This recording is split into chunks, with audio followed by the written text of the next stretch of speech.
أعوذ بالله من الشيطان الرجيم. بسم الله الرحمن الرحيم. قاف والقرآن المجيد بل عجبوا أن جاءهم منذر منهم فقال الكافرون هذا شيء عجيب أإذا متنا وكنا ترابا ذلك رجع بعيد قد علمنا ما تنقص الأرض منهم وعندنا كتاب حفيظ بل كذبوا بالحق لما جاءهم فهم في أمر مريج أفلم ينظروا إلى السماء فوقهم كيف بنيناها وزيناها وما لها من فروج والأرض مددناها وألقينا فيها رواسي وأنبتنا فيها من كل زوج بهيج تبصرة وذكرى لكل عبد منيب ونزلنا من السماء ماء مباركا فأنبتنا به جنات وحب الحصيد والنخل باسقات لها طلع نضيد رزقا للعباد وأحيينا به بلدة ميتا كذلك الخروج كذبت قولهم قوم نوح وأصحاب الرس وثمود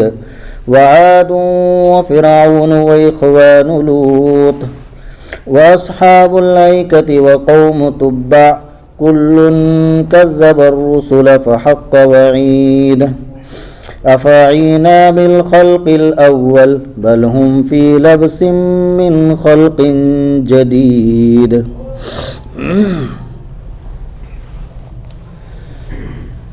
یہ سورہ قاف ہے. اس صورت شریفہ کے اندر زیادہ تر جو مضامین ہے وہ آخرت کی زندگی سے متعلق ہے. آخرت کی زندگی کو ثابت کیا گیا ہے. آخرت پر ایمان رکھنا اور آخرت کا جو عقیدہ ہے یہ بڑا اہم عقیدہ ہے. جس انسان کے دل کے اندر آخرت پر ایمان ہوگا اور جس کے دل کے اندر آخرت کا عقیدہ ہوگا تو بہت سے گناہوں سے بہت سے جرموں سے دور رہے گا، باز آ جائے گا. چنانچہ حضرات صحابہ رضی اللہ تعالی عنہم اپنی آخرت بنانے کی بڑی فکر کرتے تھے، آخرت کی طرف بڑی توجہ دیتے تھے. آخرت کی کھیتی بنانے کے لیے، آخرت کی کھیتی تیار کرنے کے لیے بڑی توجہ دیا کرتے تھے. اب آخر میں جو صورتیں آئیں گی ہیں یہ اکثر مکی صورتیں ہیں اور ان کے اندر زیادہ تر آخرت کے حالات ہی بیان کیے گئے ہیں. یہ بڑا ہی اہم مسئلہ ہے اور بڑا ہی اہم عقیدہ ہے. انسان کا آخرت پر پختہ یقین ہو، پختہ ایمان ہو تو بہت سی برائیوں سے وہ بچ جاتا ہے، دور رہتا ہے. یہ سورت شریفہ شروع ہو رہی ہے قاف سے. تو قاف کے بارے میں علماء لکھتے ہیں اللہ عالم بمرادہ بذالک کہ اللہ کی اس سے کیا مراد ہے اللہ ہی جانتے ہیں. ہمیں اتنا یقین رکھنا ہے کہ اللہ رب العزت کی جو بھی ان کلمات سے مراد ہیں ہم اس پر ایمان لاتے ہیں، وہ برحق ہے، سچ ہے. ہمیں اتنا وہ رکھنا ہے یقین. اللہ تعالیٰ نے اپنے کلام پاک کے اندر کچھ کلمات ایسے نازل فرمائے ہیں کہ آج تک جن کے کوئی صحیح معنی نہیں بتا سکا. صحیح معنی یہ دلیل ہے اس بات کی کہ کسی انسان کا کلام نہیں، ورنہ کوئی انسان تو آج تک ان کے معنی بتاتا. یہ احکم الحاکمین کا کلام ہے، اللہ تعالیٰ کا کلام ہے. قاف والقرآن المجید، اللہ تعالیٰ قرآن مجید کی قسم کھا کر فرماتے ہیں. کس بات پر قسم فرما رہے ہیں؟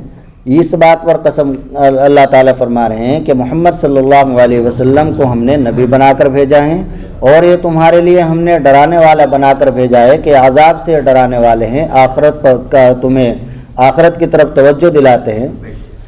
بل عجبوا ان جاءهم منذر منهم، لیکن کفار مکہ نبی پاک صلی اللہ علیہ وسلم پر ایمان نہیں لائے اور انہوں نے یہ کہا، وہ تعجب میں گئے انجاہم منذر منہم کہ ان کے پاس ایک ڈرانے والا آیا انہی میں سے۔ وہ یہ کہتے تھے کہ اگر پیغمبر ہوتے تو وہ انسان نہ ہوتے، انسان کے علاوہ کوئی اور مخلوق ہوتے، جنات میں سے ہوتے، فرشتوں میں سے ہوتے۔ تو اگر فرشتہ پیغمبر ہو تو فرشتوں کے اندر تو خواہشات نہیں، پھر انسان کی وہ ضروریات کو کیسے سمجھے گا؟ انسانوں کا پیغمبر، انسانوں کا رہنما انسان ہی ہو سکتا ہے جب ہی فائدہ مند ہوگا۔ فقال الکافرون ھذا شیء عجیب، تو کافر کہتے ہیں کہ یہ تو عجیب چیز ہے۔ اذا متنا وکنا ترابا ذلک رجع بعید، جب ہم مر جائیں گے اور مٹی ہو جائیں گے تو یہ دوبارہ واپس ہو جانا یہ تو بہت دور کی بات معلوم ہوتا ہے۔ کافر لوگ یہ کہا کرتے تھے کہ ایک تو تعجب کی بات یہ ہے، حیرت کی بات یہ ہے کہ پیغمبر جو بن کے آئے ہیں وہ انسان ہے، اور دوسری بات یہ ہے کہ ہمیں جو دعوت دے رہے ہیں اور جو بات ہمیں بتلا رہے ہیں کہ مرنے کے بعد دوبارہ زندہ ہونا ہے، اللہ کے سامنے پیشی ہونی ہے، تو جب ہم مر جائیں گے، مٹی ہو جائیں گے اور مٹی ہمیں کھا جائے گی تو پھر دوبارہ زندہ ہونا یہ ہمیں بہت دور کی بات معلوم ہوتی ہے۔ اللہ تعالیٰ نے اس کا جواب دیا، قد علمنا ما تنقص الارض منہم وعندنا کتاب حفیظ، کہ مٹی تمہارے جو اجزاء کم کرتی ہے، جو کھا جاتی ہے، وہ سب ہمیں معلوم ہے۔ کس انسان کا کیا جز مٹی کھا گئی ہے، کون سی مٹی نے کھایا ہے، یہ سب ہمیں معلوم ہے۔ قد علمنا ما تنقص الارض، تمہارے جو اجزاء مٹی کم کرتی ہے، کھا جاتی ہے، وہ سب ہمیں معلوم ہے۔ وعندنا کتاب حفیظ، اور ہمارے پاس ایک لوح محفوظ ہے، ایک محفوظ کتاب ہے، اس کے اندر وہ سب لکھا ہوا ہے کہ کس انسان کی مٹی نے کیا کھایا ہے، کہاں کہاں اس کے ریزے ہیں، کہاں کہاں اس کے اجزاء ہیں۔ تو ہم مٹی کو حکم دیں گے، وہ سب ان کو جمع کر دے گی اور دوبارہ ہم تمہیں زندہ کر دیں گے۔ تو یہ کوئی بعید بات نہیں، دور کی بات نہیں ہے۔ کسی بھی چیز کو پہلی مرتبہ بنانا مشکل ہوتا ہے، لیکن جب ایک مرتبہ اس کو بنا دیا تو دوبارہ اس کو پھر بنانا یہ مشکل نہیں سمجھا جاتا۔ گرچہ اللہ کے لیے کوئی مشکل نہیں ہے، اللہ کے لیے تو سب کچھ آسان ہی آسان ہے، یہ مشکل اور آسان کی بات تو انسانوں کے اعتبار سے ہے۔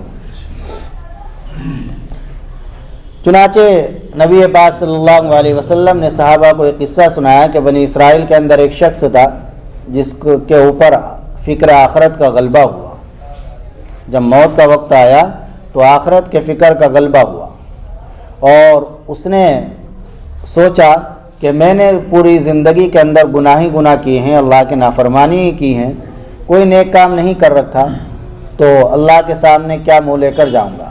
تو اس نے اپنے بچوں کو وصیت کی کہ جب میری موت کا وقت قریب آئے اور میں مر جاؤں تو مجھے دفنانا نہیں تم، بلکہ مجھے آگ میں جلا دینا، اور میری راکھ کو کچھ کو پانی میں بہا دینا، کچھ کو ہوا میں اڑا دینا۔ چنانچہ جب اس کا انتقال ہو گیا تو اس کے وارثین نے اس کے ساتھ یہی معاملہ کیا۔ اللہ تعالیٰ نے پانی کو حکم دیا کہ اس کے اجزاء کو جمع کر دے، پانی نے جمع کر دیا۔ ہوا کو اللہ تعالیٰ نے حکم دیا کہ اس کے جن ریزوں کو، جن اجزاء کو تو نے اڑایا ہے ان کو جمع کر دے، چنانچہ ہوا نے ان کو جمع کر دیا، اور اللہ تعالیٰ نے دوبارہ زندہ کیا۔ پھر اللہ تعالیٰ نے اس سے پوچھا باوجود جاننے کے کہ تو نے ایسا کیوں کیا تھا، تو نے اپنے بچوں کو یہ وصیت کیوں کی تھی کہ مجھے مرنے کے بعد جلا دینا اور میری راکھ کو ہوا میں بہا دینا، پانی میں بہا دینا، ہوا میں اڑا دینا۔ اس نے عرض کیا اللہ آپ کو تو معلوم ہی ہے کہ یہ سب میں نے آپ کے ڈر اور آپ کے خوف کی وجہ سے کیا تھا۔ اللہ تعالیٰ فرمائیں گے جا تو نے یہ سب ہمارے ڈر اور خوف کی وجہ سے کیا تھا، ہم نے تیری مغفرت کر دی، اللہ نے مغفرت کر دی۔ تو پتہ نہیں اللہ تعالیٰ کو کیا بات پسند آ جائے۔ انسان کے دل کے اندر اللہ کا ڈر، اللہ کا خوف ہونا چاہیے۔ ایک گناہ سے بھی اگر اللہ کے ڈر کی وجہ سے رک گیا تو وہی مغفرت کا ذریعہ بن سکتا ہے، وہی مغفرت کا ذریعہ بن سکتا ہے۔ افلم ينظروا الى السماء بل كذبوا بالحق لما جاءهم فهم في امر مريج، بلکہ ان لوگوں نے حق بات کی تکذیب کی جب ان کے پاس آیا، اور یہ لوگ ایک فاسد معاملے میں پڑے ہوئے ہیں۔ مریج کا ترجمہ حضرت ابو ہریرہ رضی اللہ تعالیٰ عنہ نے فاسد سے کیا ہے، اور اس سے مراد یہ ہے کہ یہ لوگ ڈامڈول رہتے ہیں۔ کبھی کہتے ہیں قرآن کو سن کر کہ یہ تو کوئی جادو معلوم ہوتا ہے، کبھی کہتے ہیں نعوذ باللہ نبی پاک صلی اللہ علیہ وسلم کو کہ یہ ساحر ہیں، جادوگر ہیں، کبھی کہتے ہیں کاہن ہے، کبھی کہتے ہیں یہ تو شعر و شاعری ہے۔ تو اس طرح یہ لوگ متضاد باتیں کرتے ہیں، ڈاماڈول رہتے ہیں، کسی ایک بات پر پختہ نہیں، ان کی باتوں کے اندر تضاد ہے۔ افلم ينظروا الى السماء فوقهم كيف بنيناها وزيناها وما لها من فروج۔ دوبارہ زندہ کرنے کے لیے طاقت کی اور قدرت کی ضرورت ہے، تو اللہ تعالیٰ اپنی طاقت کو بیان فرماتے ہیں کہ اللہ کی قدرت کتنی بڑی ہے۔ دیکھو انسان تو ایک چھوٹی سی چیز ہے۔ افلم ينظروا الى السماء، کیا آسمانوں کو انہوں نے نہیں دیکھا؟ یہ کافر مشرک جو کہتے ہیں کہ مرنے کے بعد دوبارہ زندہ ہونا یہ ناممکن ہے، اور تو کیا یہ لوگ آسمان کو نہیں دیکھتے کہ اللہ تعالیٰ نے کتنا بڑا آسمان بنا دیا؟ فوقہم، ان کے اوپر، کیف بنیناہا، کیسے ہم نے اس کو بنا دیا، وزیناہا، اور پھر اس آسمان کو خوبصورتی بخشی ستاروں کے ذریعے۔ اللہ تعالیٰ کی قدرت دیکھیے، اللہ نے آسمان بنایا، پوری دنیا مل کر نہیں ذرا سا آسمان بنا سکتی، اللہ نے اتنا بڑا آسمان بنا دیا، اور پھر اس آسمان کو اللہ تعالیٰ نے ستاروں سے مزین کیا، سجایا۔ تو ایک ستارہ نہیں پوری دنیا مل کر بنا سکتی، ستارے کا کروڑواں لاکھواں حصہ نہیں مل کر بنا سکتی۔ وما لہا من فروج، انسان کوئی بڑی سی چیز بنا دیتا ہے، اس میں لاکھوں پیوند ہوتے ہیں، بہت سارے جوڑ ہوتے ہیں، یہاں جوڑ مارا، یہاں جوڑ مارا، یہاں جوڑ مارا، اتنے بڑے اگر قالین بھی بن جائے تو اس میں کتنے جوڑ ہوتے ہیں۔ اور اللہ تعالیٰ نے اتنا بڑا آسمان بنایا، کہیں کوئی رخنا نہیں ہے، کہیں کوئی کسی طرح کی فٹن نہیں ہے۔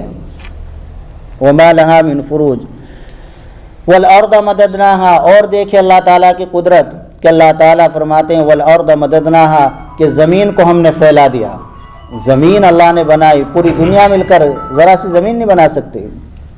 والقینا فیہا رواسیا، اور ہم نے زمین کے اندر پہاڑ پیدا فرمائے، پہاڑ اللہ نے کتنے بڑے بڑے بنا دیے، اللہ کی قدرت دیکھیے۔ وانبتنا فیہا من کل زوج بہیج، اور ہم نے زمین کے اندر ہر خوشنما قسم کی چیزیں، اچھی لگنے والی چیزیں پیدا فرمائی۔ اللہ نے کیسے کیسے پھل، کیسے کیسے میوجات، کیسی کیسی فصلیں اللہ نے پیدا فرمائی۔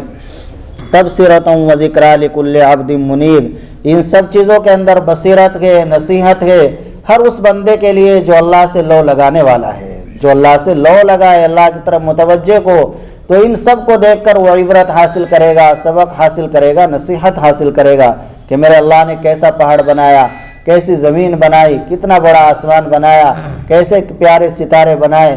ان سب سے وہ اپنے ایمان کے اندر اضافہ کرے گا۔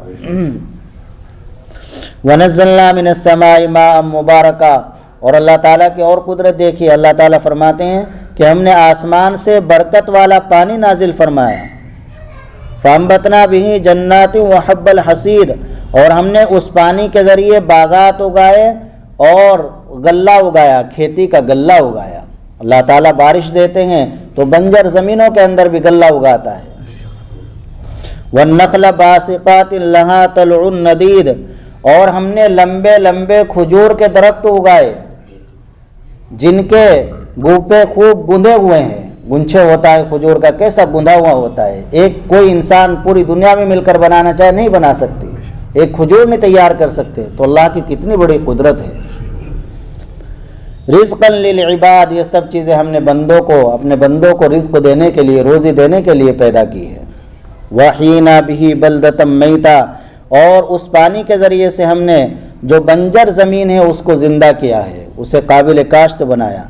کذالک الخروج، جیسے ہم نے یہ سب چیزیں پیدا کر دی، ہم نے آسمان بنا دیا، ستارے بنائے، زمین بنائی، پہاڑ بنائے، باغات بنائے، کھجور کے درخت بنائے، ان پر پھل لگا دیے، تو جیسے ہم نے ان چیزوں کو نکال دیا ایسے ہی ہم مردوں کو دوبارہ زندہ کرنے پر بھی نکالنے پر قادر ہیں۔ وَكَذَلِكَ الْخُرُوجِ، ایسے ہی مردوں کو دوبارہ زندہ کر دیا جائے گا، ایسے ہی مردوں کو ان کے قبروں سے نکال کھڑا کیا جائے گا۔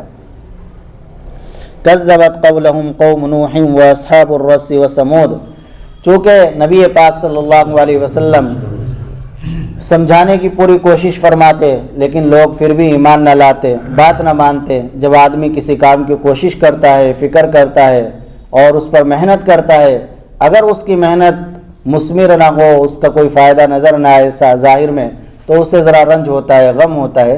تو نبی پاک صلی اللہ علیہ وسلم کی تسلی کے لیے اللہ تعالیٰ فرماتے ہیں کہ اگر یہ لوگ آپ کی بات نہیں مان رہے ہیں اور آپ کو جھٹلا رہے ہیں تو آپ رنج اور غم نہ کریں۔ کذبت قبلہم قوم نوح واصحاب الرس وثمود، ان سے پہلے جو قومیں آئی ہیں انہوں نے بھی اپنے اپنے نبیوں کی تکذیب کی ہے، ان کو جھٹلایا ہے، اور پھر ان کا انجام یہ ہوا کہ جو ہم نے وعید بیان کی تھی، جو سزا بیان کی تھی، وہ سزا ان پر نازل ہوئی اور ان کو تباہ و برباد کر دیا گیا۔ تو اگر یہ لوگ بھی نہیں مانیں گے تو ان پر بھی عذاب آئے گا، دنیا کے اندر بھی اور آخرت کے اندر بھی۔ کذبت قبلہم قوم نوح، ان سے پہلے تکذیب کی، جھٹلایا نوح علیہ السلام کے قوم نے۔ قرآن کریم میں واقعہ ذکر کیا گیا کہ حضرت نوح علیہ السلام نے اپنے قوم کے اندر 950 برس تبلیغ کی، لیکن ان کے قوم بجائے اس کے کہ ان پر ایمان نہیں لائی، بلکہ مزید ان کو ایذائیں پہنچائی، تکلیفیں پہنچائی، تو انجام یہ ہوا پھر غرق ہو گئی، ان پر عذاب آیا۔ ایسے ہی واصحاب الرس وثمود، قوم سمود کہا جاتا ہے حضرت صالح علیہ السلام کے قوم کو۔ حضرت صالح علیہ السلام نے جب معجزہ دکھلا دیا اونٹنی کا کہ پتھر سے اونٹنی نکال دی، تو اس وقت کچھ لوگ تو ایمان لے آئے تھے، 4000 لوگ ایمان لے آئے تھے، اور باقی لوگ جو ایمان نہیں لائے تھے تو اللہ نے ان کو پھر تباہ و برباد کر دیا قوم سمود کو۔ اصحاب الرس، رس کہتے ہیں کچے کنویں کو، تو وہ جو 4000 آدمی تھے جو صالح علیہ السلام پر ایمان لے آئے تھے، وہ پھر ایک جنگل کے اندر ایک جگہ جا کر بس گئے تھے، وہاں ایک کچا بنا ہوا کنواں تھا۔ کچے کنویں سے مراد یہ ہے کہ جس کی اینٹ اور پتھر وغیرہ جس میں نہ لگایا گیا ہو، بس کچا کنواں ہو، ایک گڈھا ہو، تو وہاں وہ بس گئے تھے، اس لیے ان کو اصحاب الرس کہا جاتا ہے۔ اور اس کنویں پر ہی ان کی معیشت کا مدار تھا، اس کنویں کے ذریعے ہی اپنی زندگی وہ گزارتے تھے۔ اللہ تعالیٰ نے ان 4000 آدمیوں کے اندر ایک پیغمبر کو بھیجا، لیکن بجائے اس کے کہ ان پیغمبر پر وہ ایمان لاتے، انہوں نے سرکشی کی اور ان پیغمبر کے ساتھ گستاخی کی، یہاں تک کہ ان کو قتل کر دیا۔ تو اللہ تعالیٰ نے پھر ان پر عذاب نازل فرمایا۔ اللہ نے پھر اس کنویں کا پانی روک لیا۔ جب کوئی قوم اللہ کی نافرمانی کرتی ہے، اللہ کے پیغمبر کی نافرمانی کرتی ہے، تو پھر اللہ تعالیٰ اس پر عذاب نازل کرتے ہیں، اور ان کی بستی کو بھی اللہ نے برباد کر دیا پھر۔ تو اللہ تعالیٰ تسلی دے رہے اپنے پیغمبر کو کہ اگر یہ لوگ آپ کی بات نہیں مان رہے ہیں تو آپ رنج نہ کریں، آپ سے پہلے بھی جو قومیں گزری ہیں تو انہوں نے بھی اپنے اپنے پیغمبروں کی تکذیب کی ہے، اور ان کا انجام یہ ہوا، جھٹلایا جب انہوں نے بات نہیں مانی، کہ پھر وہ تباہ و برباد ہو گئے، ان کی نسلیں بھی ختم ہو گئی۔ وعاد وفرعون واخوان لوط، اور قوم عاد اور فرعون اور قوم لوط، ان سب نے بھی اپنے اپنے پیغمبروں کی تکذیب کی، اللہ نے پھر ان پر عذاب نازل کیا۔ واصحاب الایکہ، اور جنگل والے، یہ حضرت شعیب علیہ السلام کی قوم ہے۔ ایکہ کہتے ہیں جنگل کو، ایک جنگل میں یہ لوگ آباد تھے، اللہ تعالیٰ نے حضرت شعیب علیہ السلام کو ان کی طرف بھیجا، لیکن ان لوگوں نے نافرمانی کی، بات نہیں مانی، تو پھر اللہ تعالیٰ نے ان کو بھی برباد کر دیا، ان پر بھی تباہی آئی۔ طبع، یمن کے بادشاہ کا قوم طبع، انہوں نے بھی بات نہیں مانی، تکذیب کی، تو ان پر بھی اللہ نے عذاب نازل کیا۔ کل کذب الرسل فحق وعید، ان سب نے پیغمبروں کی تکذیب کی تو میرا عذاب ان پر نازل ہوا، میری وعید ان پر ثابت ہوئی۔ افعینا بالخلق الاول بل ہم فی لبس من خلق جدید، بہرحال ان آیتوں سے یہ بات ثابت ہو گئی کہ انسان کا دوبارہ زندہ ہونا ممکن ہے، اور اللہ تعالیٰ کو اس پر پوری قدرت ہے۔ جو اللہ اتنا بڑا آسمان پیدا کر سکتا ہے، جس اللہ نے ستارے پیدا کیے، زمین پھیلائی، زمین پیدا فرمائی، اور جس اللہ نے پہاڑ پیدا کیا، تو ایک چھوٹے سے انسان کو اللہ دوبارہ پیدا کرنے پر تو بدرجہ اولا قادر ہے۔ بعض مرتبہ ایسا ہوتا ہے کہ آدمی کسی چیز پر قادر بھی ہوتا ہے، لیکن اسے کچھ اکتاہٹ سے ہوتی ہے، جی نہیں چاہتا، تو اس لیے نہیں کرتا اس کام کو۔ اللہ تعالیٰ فرماتے ہیں افعینا بالخلق الاول، کیا ہم تھک گئے پہلی مرتبہ پیدا کرنے سے؟ اللہ تعالیٰ کو تھکان نہیں ہوتی۔ ولا یعودہ حفظہما، زمین و آسمان کی حفاظت کرنا اللہ کو تھکاوٹ میں نہیں ڈالتا ہے۔ اللہ تعالیٰ نیند سے، اونگ سے، تھکاوٹ سے، تکان سے سب سے پاک ہے، منزہ ہے۔ افعینا بالخلق الاول، کیا ہم پہلی مرتبہ تم کو پیدا کرنے سے تھک گئے؟ نہیں، جس طرح اللہ تعالیٰ پہلی مرتبہ پیدا کرنے پر قادر ہے، تو مرنے کے بعد دوبارہ زندہ کرنے پر بھی اللہ تعالیٰ قادر ہے۔ بل ہم فی لبس من خلق جدید، بلکہ یہ لوگ شبے میں پڑے ہوئے ہیں اثر نو پیدا کرنے سے، یہ ان کا شبہ بلا دلیل ہے۔ اللہ تعالیٰ جیسے پہلی مرتبہ پیدا کرنے پر قادر ہے، ایسے ہی اثر نو دوبارہ پیدا کرنے پر بھی قادر ہے۔ تو بتلایا کہ سورہ قاف ہے، اس کے اندر اور اگلی صورتوں کے اندر آخرت ہی کے مضامین ہیں، انہیں سننا چاہیے۔ انسان کے دل میں آخرت کی فکر ہوگی، آخرت کی طرف توجہ ہوگی، اور جب آخرت کی طرف توجہ ہوگی تو انسان کے لیے بڑے سے بڑے گناہ سے بچنا آسان ہو جاتا ہے۔ آخرت ہی کا خوف ایک ایسی چیز ہے جو انسان کو جرائم سے اور گناہوں سے روک سکتا ہے۔ پوری دنیا کی پولیس کسی انسان کو جرم سے نہیں روک سکتی۔ اللہ کے ڈر ہو دل کے اندر تو تنہائیوں میں بھی گناہوں سے رک جائے گا۔ پولیس تو دیکھو کتنی بڑی تعداد بڑھتی جا رہی ہے، لیکن کہیں بھی جرائم بھی اتنے ہی بڑھ رہے ہیں، اور دل کے اندر اگر اللہ کا خوف ہو تو پھر آدمی گناہوں سے باز آ جاتا ہے۔ اللہ عمل کی توفیق عطا فرمائے۔ الحمدللہ رب العالمین والصلاة والسلام علی سید الانبیاء والمرسلین وعلی آلہ وصحبہ اجمعین۔ ربنا ظلمنا انفسنا وإن لم تغفر لنا وترحمنا لنكونن من الخاسرين۔ ربنا آتنا في الدنيا حسنة وفي الآخرة حسنة وقنا عذاب النار وقنا عذاب القبر وقنا عذاب الحشر وقنا عذاب الدين وقنا من فتنة المحيا والممات۔ اللهم زدنا ولا تنقصنا وأكرمنا ولا تهنا وأعطنا ولا تحرمنا وآثرنا ولا تؤثر علينا۔ یا اللہ ہم گناہ گار ہیں، خطاوار ہیں، اپنے تمام گناہوں سے توبہ کرتے ہیں، مولا کریم ہماری توبہ کو قبول فرما لیجئے۔ یا اللہ ہمیں گناہوں سے بچنے کی توفیق نصیب فرما، گناہوں سے نفرت پیدا فرما، ہمارے اس مختصر سے عمل کو مولا کریم اپنی بارگاہ میں قبول فرما۔ یا اللہ ہماری پوری زندگی کو قرآن و حدیث کی خدمت کے لیے قبول فرما لیجیے، ہماری نسلوں کو قبول فرما لیجیے، گناہوں سے مولا کریم ہمیں باز آنے کی توفیق عطا فرما۔ یا اللہ گناہوں سے نفرت پیدا فرما، قرآن و حدیث کے انوارات سے اللہ ہمارے قلوب کو منور فرما، ہماری رگ رگ کے اندر یا اللہ ایمان کی نورانیت پیدا فرما۔ یا اللہ ہمارے جو جائز مقاصد ہیں، جائز ضروریات ہیں، آپ خوب جانتے ہیں۔ یا اللہ اپنی رحمت سے ہم سب کے تمام جائز مقاصد کو پورا فرما۔ یا اللہ ہمارے لیے ہر کام میں سہولت و آسانی پیدا فرما، یسر کا، سہولت کا، عفو کا، درگزر کا اللہ معاملہ فرما۔ یا اللہ ہم سے مانگنا نہیں آتا لیکن آپ کو دینا آتا ہے۔ مولا کریم جو بھی ہمارے لیے دارین کے لحاظ سے خیر ہو سب عطا فرما، جو ہمارے لیے شر ہے اس سے حفاظت فرما۔ یا اللہ ہماری دعا کو اپنے فضل و کرم سے قبول فرما۔ صلی اللہ تعالی علیہ